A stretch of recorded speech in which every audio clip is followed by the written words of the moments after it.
مشہور پہلوان انسٹنلاس زیبسکو آگے بڑھا، گاما سے ہاتھ ملا کر اس کو مبارکباد دی اور ساتھ ہی یہ اعلان کیا کہ زیبسکو اور گاما کی ملاقات 1 ماہ بعد 10 ستمبر کو اسٹیڈیم میں ہوگی، اور گاما کی جانب سے دنیا بھر کو ایک کھلا چیلنج دیا گیا۔ گراہم نوبل اپنی کتاب میں لکھتے ہیں کہ گاما کے ساتھ مقابلے کی تیاری کے لیے زیبسکو نے بل کلائن کی نگرانی میں ٹریننگ کی۔ وہ صبح 6 بجے اٹھتا، 1 گھنٹہ اپنے چھوٹے بھائی لیٹ سولس کے ساتھ ورزش کرتا، پھر ناشتے سے پہلے چہل قدمی کرتا، 9 بجے ناشتے کے بعد 1 گھنٹہ آرام کرتا اور پھر پہاڑیوں پر ایک لمبی واک کے لیے نکل جاتا۔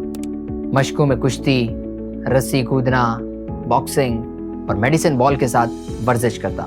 اسی کی دوسری جانب گاما ساپٹن میں تربیت کرتے رہے، اپنی معمول کی مشقوں میں ہزاروں ڈنڈ اور بیٹھ کے لگاتے اور اپنے ہم وطن پہلوانوں کے ساتھ کشتی کرتے۔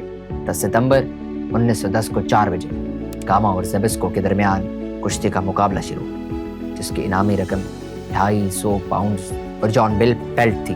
یہ مقابلہ شیفرڈز بش میں 1908 کے اولمپکس کے لیے بنائے گئے 68,000 نشستوں والے اسٹیڈیم میں ہوا، اور اس مقابلے میں ریفری چیک سمتھ تھے۔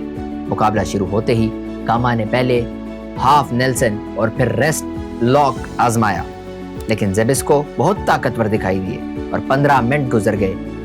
اس کے بعد دونوں پہلوان اپنی پوزیشن سے ہلے تک نہیں۔ آدھے گھنٹے بعد مختصر سی ہلچل ہوئی، لیکن اس کا کوئی نتیجہ نہ نکلا اور زیبسکو دوبارہ اپنی دفاعی پوزیشن میں آ گئے، جبکہ گاما انہیں پلٹنے کی کوشش میں ناکام رہے۔ کچھ دیر بعد گاما نے ویسٹ ہولڈ، کوارٹر نیلسن اور ہاف نیلس آزمایا، لیکن اس سب کا کوئی بھی فائدہ نظر نہ آیا۔ گراہم نوبل اپنی کتاب میں لکھتے ہیں کہ تمام حملے اور کوششیں گاما نے ہی کی تھی۔ وہ اپنی پوری جان سے محنت کرتے رہے، لیکن ایسے حریف کے خلاف بے اثر رہے جو کھلے انداز میں کشتی لڑنے پر آمادہ ہی نہ تھا۔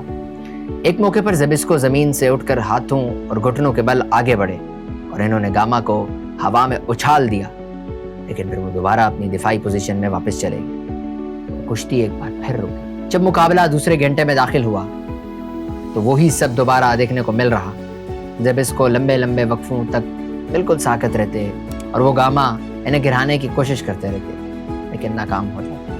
2 گھنٹے گزرنے پر زیبسکو نے گاما پر اچانک ریورس ویسٹ ہولڈ لگا لیا۔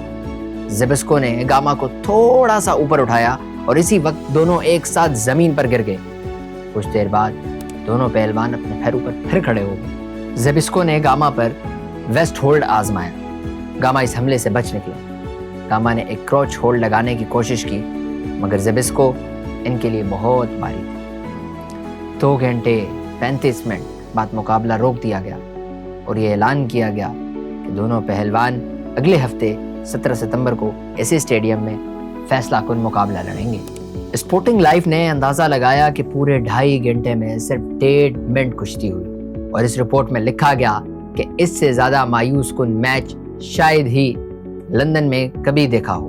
یہ مقابلہ محض کشتی کا مذاق اڑانا تھا، اور اس میچ کے بعد یہ توقع رکھنا کہ عوام دوبارہ اپنا وقت ضائع کریں گے اور اپنے پیسے اس لیے دیں گے کہ وہ ایک نام نہاد چیمپئن پہلوان کو 2.5 گھنٹے تک بیٹھ کے اپنے سینے کے بل اپنے ہاتھوں یا گھٹنوں پر لیٹا دیکھیں، جبکہ وہ اصل کشتی کی کوئی کوشش ہی نہ کرے، تو یہ ان کا غلط اندازہ ہے۔ اسی میچ پر تبصرہ کرتے ہوئے موسیس رگ نے کہا کہ انہیں افسوس ہے کہ وہ ایک حقیقی کشتی دیکھنے سے محروم رہے۔ انہوں نے مزید یہ بھی بولا کہ وہ سمجھتے تھے کہ ایک طے شدہ میچ ہوگا اور اسی لیے انہوں نے اسے نظر انداز کیا۔ ایسے بہت سے تبصرے دونوں پہلوانوں پر کیے گئے۔ بہرحال 17 ستمبر کو دونوں پہلوانوں کا ایک بار پھر آمنا سامنا ہونا تھا۔ گاما اپنی ٹیم کے ساتھ مقررہ وقت پر اسٹیڈیم میں موجود تھے، جبکہ زیبسکو ابھی تک نہیں پہنچے۔ گراہم نوبل اپنی کتاب میں لکھتے ہیں کہ اسٹیڈیم میں زیبسکو کا نام کئی بار پکارا گیا، لیکن وہ ملک چھوڑ کر جا چکے تھے، اس لیے کہ ان کی والدہ شدید بیمار تھی، اور یہ افواہ بھی پھیلی ہوئی تھی کہ وہ ویانا میں کشتی لڑ رہے ہیں۔ ایک بار پھر زیبسکو کو شدید تنقید کا نشانہ بنایا اور مطالبہ کیا گیا کہ انہیں دوبارہ انگلینڈ میں کشتی لڑنے کی اجازت نہ دی جائے۔ اس طرح بنا مقابلے کے گاما کو فاتح قرار دے دیا گیا، اور جان بل میگزین کے مالک نے گاما کو جان بل اور 250 پاؤنڈز انعامی رقم دی، اور ساتھ ہی انہوں نے یہ کہا کہ اگر گاما مزید 2 چیمپئن شپ مقابلے جیت گئے تو یہ بیلٹ ان کی ذاتی ملکیت بن جائے گی۔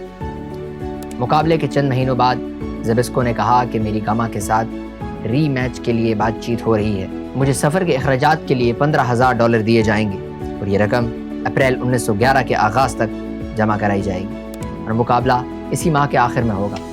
لیکن ریکارڈ کے مطابق 1911 میں گاما کے ساتھ ری میچ کبھی نہیں ہوئی۔